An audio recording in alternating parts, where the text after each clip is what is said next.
You did it.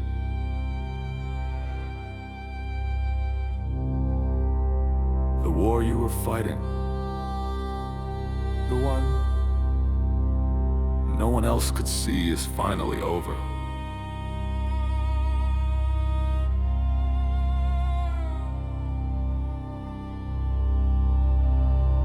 You face the ghost of your past. You silence the inner critic. You walk through the fire of your deepest fears, and you came out the other side. You are the one who climbed out of the pit. You are the one who rescued yourself. The noise has stopped. The adrenaline has faded. And you are standing in the quiet aftermath of your own heroic battle. You have arrived. And in this quiet, a new and unexpected question begins to whisper. Now, what?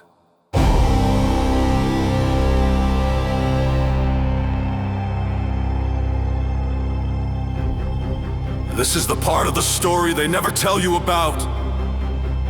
We are so focused on the struggle, the fight, the breakthrough, that we assume on the other side of it lies a land of permanent sunshine and effortless joy. We believe that once we save ourselves, the hard part is over. But the silence after the war can be deafening. The absence of a fight can feel like an absence of purpose. You saved yourself, but the world didn't magically become perfect. You still have bad days. You still get tired. You still face challenges. And a terrifying thought can creep in. Did I do it wrong? Is this all there is? This is where the real journey begins. The first part of your life was about survival. It was about fighting against something, against doubt, against fear, against the person you used to be. You spent all your energy pushing back against the darkness. But what happens when the darkness recedes? Your mission changes. You are no longer fighting to survive. You are now learning to thrive. And that requires you to stop fighting against and start fighting for. What do you fight for now?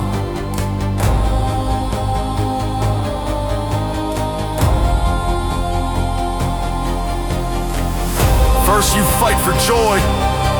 Not just the absence of pain, but the active cultivation of joy. You now have the space and the strength to seek out what truly makes you feel alive. You learn to savor the small moments, the taste of coffee, the warmth of the sun, the sound of a beautiful song. You fought so hard to get out of the darkness. Now you must consciously, deliberately learn to live in the light. Next, you fight for connection. When you were fighting to survive, you had to be guarded. You had to protect your energy. Now with your newfound strength, you can afford to be vulnerable. You can use your resilience not as a wall to keep people out, but as a foundation from which you can safely open up. You can build deeper, more authentic relationships because you are no longer operating from a place of fear, but from a place of solid self-trust. And finally, and most importantly, you fight for contribution. You have been through the fire. You know the terrain of the darkness you just left.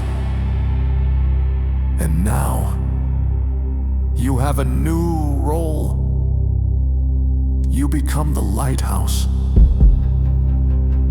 You saved yourself not just for you.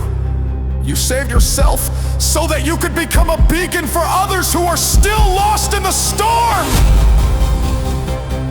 Your scars are now your map. Your past pain is now your source of empathy.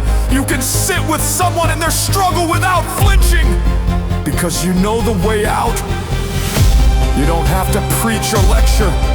You just have to be a living, breathing example that it is possible to survive. Your presence becomes your message. This is the answer to now what? The battle to save yourself was never the final destination. It was the training ground. It was the forge that created the person strong enough, wise enough, and compassionate enough for the next, more important mission. The goal was never just to escape the prison. It was to become the person who could lead others to freedom. Your salvation was not the end of your story. It was the end of the prelude. Now, the real story begins.